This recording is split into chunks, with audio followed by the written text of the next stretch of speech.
आशा देवी की दो बहुएं थी, सुनीता और सुप्रिया। सुनीता थोड़ी मोटी थी और सुप्रिया पतली दुबली थी। सुप्रिया हर तरह के कपड़े पहन लेती थी, पर सुनीता मोटी थी, इसलिए वो अपनी बॉडी के हिसाब से ही कपड़े पहनती थी। माँ जी, ये इवनिंग गाउन मुझ पर कैसा लग रहा है? बहुत अच्छा लग रहा है बहू, तुम तो पतली दुबली पतंग हो, तुम पर तो सारे कपड़े अच्छे लगते हैं। थैंक यू माँ जी। अरे सुनीता भाभी, आप क्या पहन रहे हो? आप भी कुछ इवनिंग गाउन या मैक्सी टाइप का कुछ पहन लेते। नहीं सुप्रिया, मैं इतनी मोटी हूँ, मुझ पर कहाँ ये सब अच्छा लगेगा। सुप्रिया बहू, सुनीता इतनी मोटी है, उस पर भला ये कपड़े थोड़ी अच्छे लगेंगे। तुम भी कैसी बातें करती हो, इस पर बस साड़ी और सूट ही सही लगते हैं, ये उनमें ही ठीक ठाक लगती है। चलो अब तुम सब तैयार हो जाओ, समय पर सगाई फंक्शन में पहुँचना है। ना जाने उस दिन अपनी सास की बात सुनीता को चुभ गई और वो इस बारे में सोचने लगी। पता नहीं ये अपने आप को क्या समझते हैं। अब देखना, मैं भी छोटे छोटे कपड़े पहनूंगी और सुप्रिया से ज्यादा सुंदर लगूंगी मैं।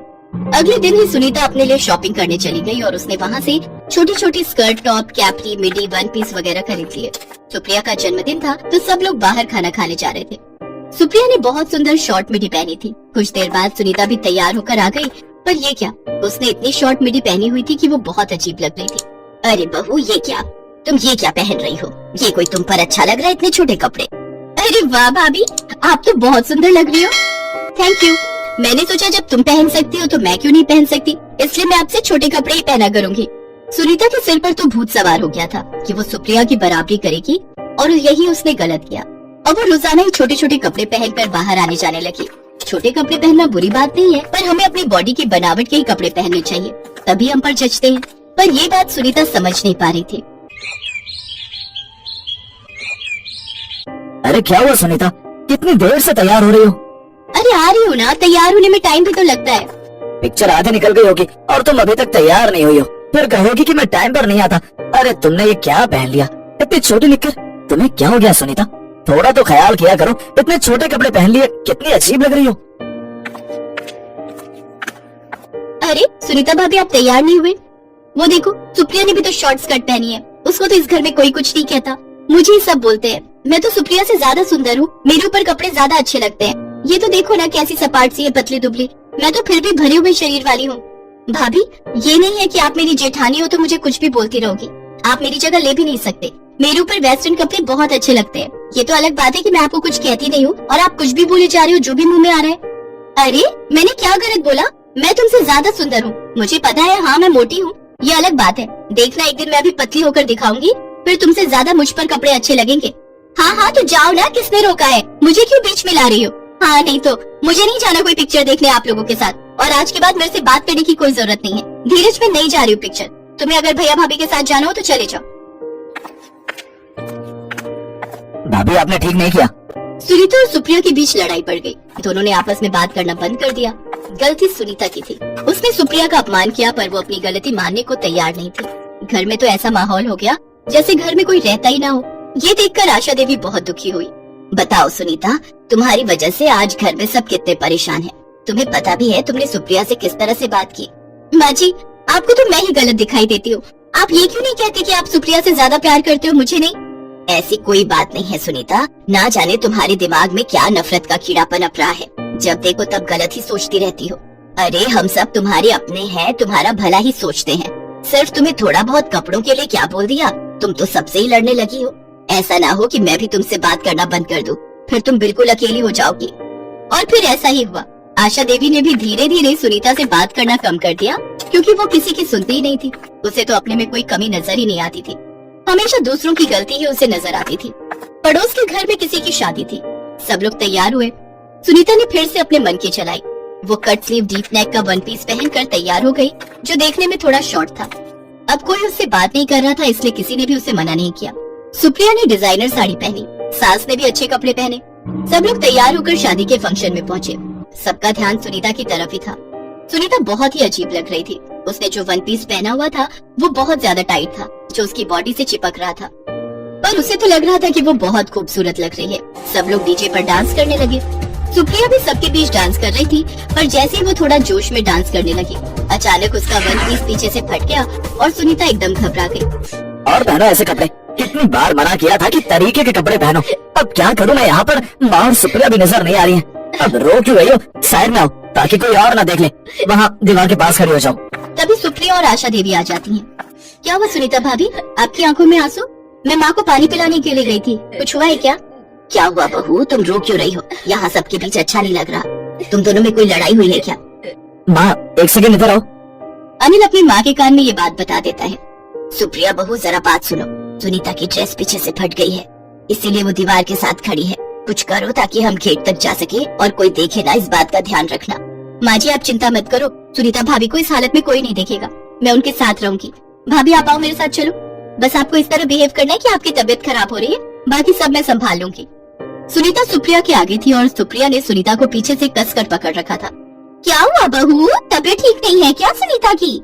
हाँ आंटी जी, वो पता नहीं डांस करते करते भाभी को चक्कर आ गए, घर जा रहे हैं। अच्छा आंटी जी मैं चलती हूँ, भाभी की तबीयत ज्यादा खराब हो रही है। सुप्रिया सुनीता को लेकर गाड़ी तक पहुँचती है, सब लोग घर लौट आते हैं। सुनीता बहुत शर्मिंदा थी, वो सबसे सॉरी बोलती है। मुझे माफ कर दो माँ जी, मैं कभी भी ऐसा कुछ नहीं करूंगी जिससे आप सबका अपमान हो। और सुप्रिया मैं तुमसे भी सॉरी बोलती हूँ, मैंने छोटी सी बात के लिए तुमसे कितनी लड़ाई की, पर फिर भी तुमने आज मेरी इतनी मदद की है। भाभी ऐसी कोई बात नहीं है, उस समय आपकी मदद करना मेरा फर्ज था। आप मेरे से बड़े हो, मेरी बड़ी बहन की तरह हो। अब एक बात आपको मेरी भी माननी पड़ेगी, आपके लिए कपड़े मैं डिसाइड करूंगी, बहुत सुंदर वेस्टर्न कपड़े, पर आपके हिसाब से जो आप पर बहुत सूट करेंगे। बहू मन खराब मत करो, सब कुछ ठीक है। तुम और सुप्रिया इस घर की रौनक हो, आपस में कभी भी लड़ाई मत करना, हमेशा मिलजुल कर रहो। सुनीता और सुप्रिया एक दूसरे के गले लग जाती हैं। सुप्रिया सुनीता को शॉपिंग के लिए लेकर जाती है और उसके बॉडी शेप के हिसाब से बहुत ही सुंदर वेस्टर्न ड्रेस उसको खरीद कर देती है। वेस्टर्न कपड़े पहनना बुरी बात नहीं है, पर हमें हमेशा अपने बॉडी शेप के हिसाब से ही कपड़े खरीदने और सिलवाने चाहिए, ताकि हम उन कपड़ों को पहनकर खुद को कंफर्टेबल महसूस करें और दिखावा करने की कोशिश में लोगों के बीच मजाक का पात्र न बने। राशि सुबह से परेशान थी, उसकी कामवाली की सास बीमार थी, इसीलिए वो 2 महीने की छुट्टी पर गांव चली गई। क्या हुआ राशि, ऑफिस जाने का टाइम हो रहा है और तुम अभी तक किचन में ही हो? तो और क्या करूं, पुष्पा अचानक छुट्टी लेकर गांव चली गई। बिल्डिंग के सारे फ्लैट्स में पूछ लिया है, किसी की भी कामवाली खाली नहीं है। एक काम करो, तुम गाड़ी लेकर ऑफिस पहुंचो, मैं ऑटो लेकर अपने ऑफिस चली जाऊंगी। तभी दरवाजे की घंटी बजती है। जी कहिए, आपको किससे मिलना है? मेरा नाम सुदर्शन है और ये मेरी पत्नी अनुपमा है। हम दिल्ली से आए हैं। आपके नीचे वाली बिल्डिंग के फ्लैट में जो अशोक रहता है वो मेरा भांजा है। पता नहीं बहुत देर से हम घंटी बजा रहे थे, किसी ने फ्लैट का दरवाजा ही नहीं खोला। हाँ हमने तो 1 हफ्ता पहले ही अशोक को बता दिया था कि हम मुंबई आ रहे हैं, इनके घुटने का इलाज करवाना था, तो सोचा अशोक तो यहाँ रहता ही है। अशोक को फोन किया आपने? बेटा यहाँ आते हुए टैक्सी में फोन की डायरी सीट पर ही छूट गई, उसी में ही अशोक का फोन नंबर था। रुकिए मैं अशोक को फोन मिलाता हूँ। हाँ हेलो अशोक, मैं समीर बोल रहा हूँ, वो तेरे मामा जी यहाँ आए हुए हैं, तू कहाँ है? हेलो समीर, मैं तो जरूरी काम से काजल के साथ लंदन आया हुआ हूँ। लंदन? पर तेरे मामा मामी यहाँ मेरे घर पर हैं, अब उन्हें क्या बोलूं? काम कर यार, मेरी थोड़ी मदद कर दे, मैं 2-3 दिन में जैसे ही काम खत्म होता है वापस लौट आऊंगा। तब तक तू मामा मामी को अपने घर पर ही रख ले यार, तू मेरा दोस्त है ना। पर अशोक, हेलो हेलो समीर यहाँ नेटवर्क नहीं है, आवाज नहीं आ रही है, मैं तुझसे बाद में बात करता हूँ, ठीक है? मामा मामी का ख्याल रखना। Hello hello. अशोक फोन काट देता है। समीर कमरे में जाकर राशि को सारी बात बताता है। क्या अशोक का दिमाग खराब है क्या? हम दोनों वर्किंग हैं, मेड मेरी आ नहीं रही है, ऊपर से ये दिल्ली वाले मेहमान, वो भी अपने नहीं किसी और के, और उनकी देखभाल हम क्या करें? मैं अभी जाकर उन्हें कह देती हूँ कि वो अपना इंतजाम कहीं और कर ले। रुको राशि, बेचारी दिल्ली से आए, पता नहीं उन्होंने चाय पानी पिया भी है या नहीं। बुजुर्ग हैं, ऐसे उनको एकदम से भेजना अच्छा नहीं रहेगा। इतने बड़े मुंबई शहर में कभी ऊंच नीच हो गई तो अशोक तो हमें ही कहेगा ना। 1-2 दिन देख लेते हैं, अशोक आ ही जाएगा। समीर सुदर्शन और अनुपमा को सारी बात बताता है। शुक्रिया बेटा, जीते रहो। अंकल जी आंटी जी, मैं ऑफिस जा रही हूँ, आप पीछे से कुछ भी आपको खाना हो फ्रिज में रखा हुआ है, आप ले लीजिएगा। हाँ हाँ बेटी, तुम आराम से अपने काम पर जाओ, हमें जो चाहिए होगा हम ले लेंगे। समीर और राशि अपने अपने ऑफिस चले जाते हैं। शाम को जब राशि ऑफिस से लौटती है तो वो घर की हालत देखकर हैरान रह जाती है। ओह नो, इतनी गंदी स्मेल कहाँ से आ रही है?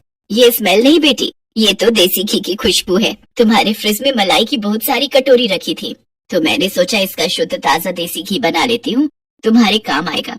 पर आंटी जी, मैं और समीर देसी घी नहीं खाते हैं, हम लोग ऑलिव ऑयल लेते हैं। हाँ हाँ मुझे पता है, ऑलिव ऑयल भी खाओ, पर पराठे पर, साग में, दाल में देसी घी ही अच्छा लगता है। रात को सबको खाना खिलाकर जब राशि सोने के लिए कमरे में जाती है तो वो मन ही मन गुस्से में थी। वो कमरे में आते ही समीर पर बरस पड़ी। अरे ये अशोक के दिल्ली वाले मेहमान कब तक रहेंगे? पता है आज सारी रसोई में देसी घी की स्मेल भर गई, और ऊपर से वो अंकल जी न्यूज़पेपर कहीं रखा है, सोफे के कवर फैले हुए हैं, उनको मैं टोक नहीं सकती थी, पर ये लोग कब जाएंगे, मैं तंग आ गई हूँ। अभी राशि समीर से बात कर ही रही थी कि तभी सुदर्शन दरवाजा खटखटाता है। क्या हुआ अंकल जी, बताइए। कोई परेशानी तो नहीं है? समीर बेटा, रात को सोने से पहले मुझे हाजमोला खाने की आदत है। क्या तुम्हारे पास हाजमोला होगी? अंकल हाजमोला तो नहीं होगी। एक काम करते हैं, नीचे बराबर में ही एक दुकान है, वो अभी खुली हुई होगी, चलिए मैं आपको लेकर दे देता हूँ। जाओ जाओ, मेहमानों की सेवा करो, मैं सो रही हूँ, मुझे नींद आ रही है, सुबह जल्दी उठना है। समीर और सुदर्शन दोनों सड़क पर बातें करने लगते हैं। अशोक छोटा सा था जब उसकी माँ यानी कि मेरी बहन का स्वर्गवास हो गया, और 2 साल पहले जीजा जी भी गुजर गए। अशोक बचपन में हमारे घर ही आकर रहता था। उसका अपनी मामी से बहुत प्यार रहा है, तभी तो हम बेझिझक उसके पास चले आए। जी अंकल, मैं समझ सकता हूँ। वैसे आप चिंता मत कीजिए, अशोक 2-3 दिन में लौट आएगा। अगर आप कहें तो आपके घुटनों को दिखाने के लिए डॉक्टर के पास मैं अपॉइंटमेंट ले लेता हूँ। जीते रहो बेटा, अगर ऐसा हो जाए तो मेरे घुटनों को बड़ा आराम मिल जाएगा। मैं तो थोड़ा इसलिए टहल लेता हूँ कि हाथ पैर चलते रहने चाहिए। सुदर्शन और अनुपमा को समीर के घर रहते हुए 1 हफ्ता बीत चुका था, पर अशोक फोन नहीं उठा रहा था। समीर सुदर्शन को डॉक्टर के पास ले जाता है और सुदर्शन के घुटनों का इलाज शुरू हो जाता है। एक दिन अशोक का फोन खुद आ जाता है। अरे अशोक, कहाँ था तू? इतने दिन से मैं तुझे फोन मिला रहा हूँ। तेरे पास मामा जी के सारे एक्सरे रिपोर्ट और डॉक्टर की रिपोर्ट जो उन्होंने तुझे दिल्ली में दी थी, तेरे फोन में उसकी फोटो होगी, पर तूने मेरा फोन नहीं उठाया। अब मैंने डॉक्टर से दोबारा इलाज शुरू करवाया है, पर तू कब आ रहा है? कुछ बता तो सही, क्योंकि डॉक्टर ने मामा जी को 15 दिन और यहाँ रुकने की बात कही है। उन्हें कुछ एक्सरसाइज बताएगा डॉक्टर। सॉरी यार, मैं यहाँ पर बहुत फंस गया हूँ, मेरा काम ही खत्म नहीं हो रहा है। मुझे अभी कम से कम 10 दिन और लगेंगे यार। प्लीज तू यार किसी तरह से ना मामा जी और मामी जी को अपने पास रख ले। अगर तू कहे तो मैं खर्चे के पैसे भेज देता हूँ। नहीं नहीं, ऐसी कोई बात नहीं है। चल मैं देखता हूँ, ठीक है। समीर आखिर क्या करता, वो मजबूर था। वो मामा जी को अपने घर से जाने के लिए नहीं कह सकता था। वो जानता था कि वो बुजुर्ग दंपत्ति किस परेशानी से गुजर रहे हैं। एक दिन जब राशि गुस्से में समीर पर बरस रही थी, तो अनुपमा चुपके से उनकी बातें सुन लेती है। तुम्हें पता भी है समीर, उन लोगों के आने से घर खर्च कितना बढ़ गया है। पहले मेरी और तुम्हारी सैलरी में से कितने पैसे बच जाते थे, पर अब देखो गर्मी के दिन है, एयर कंडीशनर का भी बिल डबल आ रहा है। रसोई में भी गैस चूल्हे का बिल पहले कितना कम आता था, ऊपर से इस फ्लैट का किराया। अरे धीरे बोलो राशि, अंकल आंटी बाहर ड्राइंग रूम में बैठे, उन तक हमारी आवाज ना पहुंच जाए। अरे अच्छा नहीं लगता है। कोई बात नहीं, थोड़े दिनों की तो बात है। अशोक लौट आएगा, वो बोल रहा है। आज ही मेरी उससे बात हुई है, वो 10 दिन बाद वापस लौट रहा है। अनुपमा जाकर सारी बात सुदर्शन को बताती है।